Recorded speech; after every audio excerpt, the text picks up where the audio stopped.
नमस्कार दोस्तों, versus of wisdom में आपका स्वागत है। आज हम श्रीमद्भागवत पुराण के पंचम स्कंद के 9वें अध्याय का अध्ययन करेंगे, जिसमें राजा ऋषभदेव के पुत्र भरत की कथा है। यह कथा हमें बताती है कि कैसे एक हिरण के प्रति अत्यधिक आसक्ति के कारण भरत को अपने आध्यात्मिक मार्ग से भटकना पड़ा। प्राचीन भारत की एक पवित्र नदी के तट पर एक विद्वान ब्राह्मण अपने शिष्यों को महाराज भरत की अद्भुत कथा सुना रहे थे। उनकी आंखों में एक अलौकिक चमक थी, जैसे वे स्वयं उस कथा के साक्षी रहे हों। महाराज भरत, जिन्होंने अपने राज्य का त्याग कर दिया था, एक हिरण के शरीर में जन्म लेने के बाद अब एक ब्राह्मण के रूप में पुनर्जन्म लिए थे। ब्राह्मण ने आगे बताया, भरत के पूर्व जन्म के संस्कार इतने प्रबल थे कि इस जन्म में भी वे अंतर्मुखी और विरक्त रहे। उनके माता पिता ने उन्हें वैदिक शिक्षा देने का प्रयास किया, परंतु भरत का मन संसार से विरक्त था।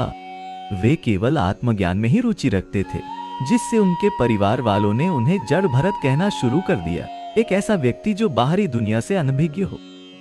गुरु ने अपनी आंखें बंद की और कहा, जड़ भरत अपने पिता की मृत्यु के बाद अपने भाइयों द्वारा उपेक्षित हो गए। उन्होंने उनकी संपत्ति छीन ली और उन्हें खेतों में काम करने के लिए छोड़ दिया। फिर भी भरत निर्विकार रहे। उनका मन हमेशा परमात्मा में लीन रहता था। वे अपने भाग्य को स्वीकार करते हुए बिना किसी शिकायत के अपना जीवन व्यतीत करने लगे। गुरु ने अपनी आवाज को थोड़ा ऊंचा करते हुए कहा, एक दिन कलिंग देश का राजा अपने महल से निकला। उसे एक नए देवी मंदिर के उद्घाटन के लिए एक मनुष्य बलि की आवश्यकता थी। राजा के सैनिक गांव-गांव घूम रहे थे, एक उपयुक्त व्यक्ति की तलाश में। जब वे जड़ भरत को देखे तो उन्हें लगा कि यह व्यक्ति बिल्कुल उपयुक्त है, शक्तिशाली शरीर लेकिन मानसिक रूप से अविकसित। शिष्यों के चेहरे पर चिंता के भाव छा गए। गुरु ने आगे बताया, सैनिकों ने जड़ भरत को पकड़ लिया और उन्हें बांध दिया। वे उन्हें भद्रकाली देवी के नवनिर्मित मंदिर में ले गए। भरत को स्नान कराया गया, नए वस्त्र पहनाए गए और उन्हें विभिन्न आभूषणों से सजाया गया। गुरु की आवाज में एक रहस्यमय लहर दौड़ गई। पुजारियों ने मंत्रोच्चार शुरू किया और बलि की तैयारी की, लेकिन जड़ भरत के मन में कोई भय नहीं था। वे तो परमात्मा के ध्यान में लीन थे।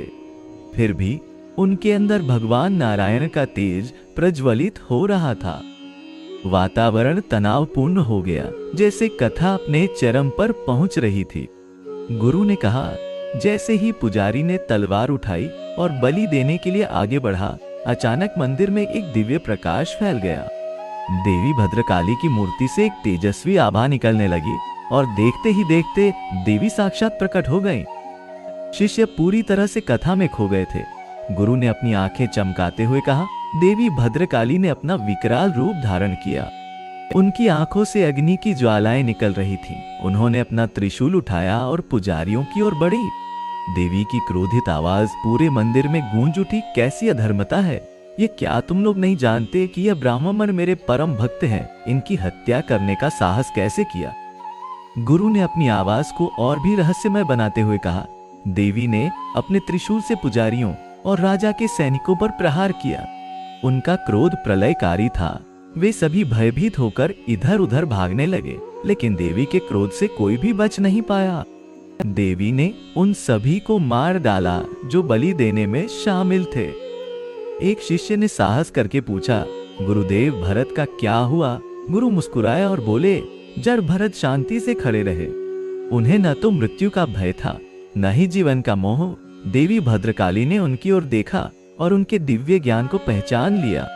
देवी ने उन्हें नमन किया और कहा, है महात्मा, आप तो स्वयं परमात्मा के अंश हैं। गुरु ने आगे बताया, देवी ने जड़ भरत के बंधन काट दिए और उन्हें मुक्त कर दिया।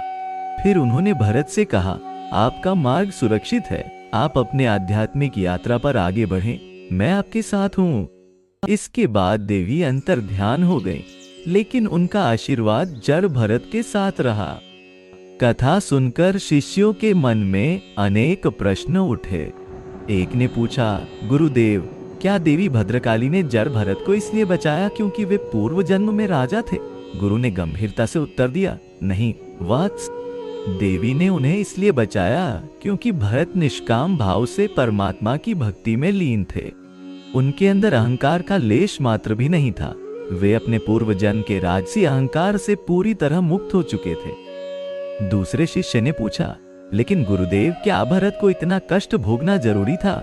गुरु ने शांति से उत्तर दिया, कर्म का सिद्धांत अटल है वत्स। भरत को अपने पूर्व जन्म के कर्मों का फल भोगना था, लेकिन उनकी निष्काम भक्ति ने उन्हें अंततः मुक्ति के मार्ग पर ला दिया। यह हमें सिखाता है कि जीवन में कितने भी कष्ट क्यों ना आए, यदि हमारा मन परमात्मा में लीन रहे तो हम सभी बाधाओं को पार कर सकते हैं। एक वृद्ध शिष्य ने विनम्रता से पूछा, गुरुदेव, जड़ भरत के बाद की कथा क्या है? गुरु ने मुस्कुराते हुए कहा, इस घटना के बाद जड़ भरत ने अपनी यात्रा जारी रखी। वे एकांत वन में चले गए और वहां तपस्या में लीन हो गए। उनकी ख्याति दूर दूर तक फैल गई। कई राजा और ऋषि उनके दर्शन के लिए आने लगे, लेकिन भरत हमेशा विरक्त और आत्मज्ञान में लीन रहे। गुरु ने अपनी आंखें बंद करके कहा, एक बार राहुगण नामक राजा अपने पालकी में यात्रा कर रहा था। उसके कहार थक गए थे और उन्हें एक अतिरिक्त व्यक्ति की आवश्यकता थी। उन्होंने जड़ भरत को देखा, जो शारीरिक रूप से मजबूत लग रहे थे, और उन्हें पालकी उठाने के लिए मजबूर किया। लेकिन उनकी अहिंसा की भावना इतनी प्रबल थी कि वे हर कदम पर सावधानी बरतते थे, ताकि कोई भी जीव उनके पैरों तले ना कुचला जाए। इससे पालकी हिलने लगी और राजा परेशान हो गया। शिष्य अब पूरी तरह से कथा में डूब चुके थे। गुरु ने कहा, राजा राहुगण क्रोधित होकर चिल्लाया, अरे मूर्ख, क्या तू थक गया है? तू इतना बलिष्ठ दिखता है, फिर भी ठीक से पालकी नहीं उठा सकता। जड़ भरत ने शांति से उत्तर दिया, हे राजेंद्र, मैं थका हूं नहीं, मैं दुर्बल हूं। मैं तो केवल जीवों की रक्षा कर रहा हूं जो मेरे पैरों के नीचे आ सकते हैं। गुरु की आंखों में एक विशेष चमक आ गई। राजा ने जड़ भरत की वाणी सुनकर आश्चर्य किया। उसने कहा, तुम्हारी वाणी में ज्ञान की गहराई है, जो एक साधारण कहार में नहीं हो सकती। तुम कौन हो? जड़ भरत ने उत्तर दिया, मैं वही हूं जो सब कुछ है, मैं वही हूं जो तुम हो। हम सभी परमात्मा के अंश हैं। गुरु ने अपनी आवाज को और भी गहरा करते हुए कहा, राजा राहुगण ने जड़ भरत के चरणों में गिरकर क्षमा मांगी। उसने कहा, हे महात्मा, मुझे आत्मज्ञान का मार्ग दिखाइए। जड़ भरत ने राजा को उपदेश दिया कि कैसे यह शरीर केवल एक वाहन है और आत्मा ही सत्य है। उन्होंने समझाया कि अहंकार ही सभी दुखों का मूल है। गुरु ने अपने शिष्यों की ओर देखते हुए कहा, जड़ भरत ने राजा को बताया, हे राजन, जब तक तुम अपने को शरीर समझोगे तब तक तुम बंधन में रहोगे। जब तुम जानोगे कि तुम आत्मा हो, तब तुम्हें मुक्ति मिलेगी। जैसे सोने से बने आभूषण अलग अलग दिखते हैं, पर उनका सार एक ही है, वैसे ही सभी जीवों में एक ही परमात्मा विराजमान है। गुरु ने अपनी कथा को समेटते हुए कहा, राजा राहुगण जड़ भरत का शिष्य बन गया और उनके उपदेशों का पालन करने लगा। जड़ भरत ने अपना शेष जीवन वन में व्यतीत किया, आत्मज्ञान का प्रचार करते हुए। अंत में जब उनका शरीर छूटा तो वे परमात्मा में विलीन हो गए। उनकी कथा हमें सिखाती है कि भक्ति और ज्ञान के मार्ग पर चलने वालों की रक्षा स्वयं परमात्मा करते हैं।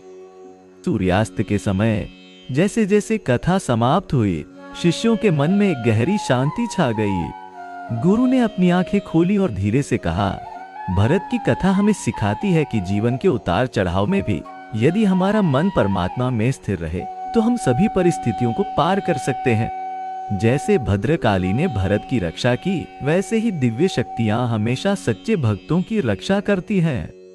एक युवा शिष्य ने विनम्रता से पूछा, गुरुदेव, क्या हम भी जड़ भरत जैसे बन सकते हैं? गुरु ने प्रेम पूर्वक उत्तर दिया, निश्चित रूप से वत्स। हर व्यक्ति में वही दिव्य ज्योति है जो भरत में थी। हमें बस अपने अहंकार को त्यागना है और निष्काम भाव से कर्म करना है। जब हम अपने स्वार्थ से ऊपर उठकर सभी प्राणियों में परमात्मा के दर्शन करते हैं, तभी हम भरत के मार्ग पर चल सकते हैं। गुरु ने अपने हाथों को आशीर्वाद की मुद्रा में उठाते हुए कहा, भरत की कथा हमें त्याग, अहिंसा और भक्ति का महत्व सिखाती है। वे 3 जन्मों में अपने कर्मों से मुक्त हुए, पहले राजा के रूप में, फिर हिरण के रूप में और अंत में ब्राह्मण के रूप में। उनकी यात्रा हमें बताती है कि आत्मज्ञान का मार्ग कठिन हो सकता है, लेकिन अंततः वह हमें परम शांति तक ले जाता है। गुरु ने अंतिम उपदेश देते हुए कहा, मेरे प्रिय शिष्यों, जड़ भरत की कथा से यह शिक्षा लें कि सच्ची मुक्ति बाहरी परिस्थितियों से नहीं, बल्कि अपने अंतर्मन की स्थिति से आती है। चाहे हम राजा हो या भिखारी, हमारी आत्मा का तेज अपरिवर्तनीय है।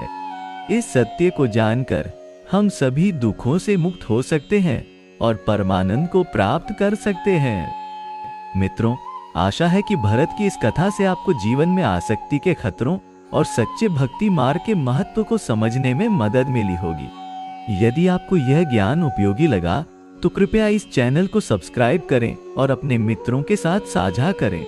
वर्सेस ऑफ विजडम पर ऐसे ही और पौराणिक कथाओं और उनके गूढ़ अर्थों को जानने के लिए हमारे साथ जुड़े रहें।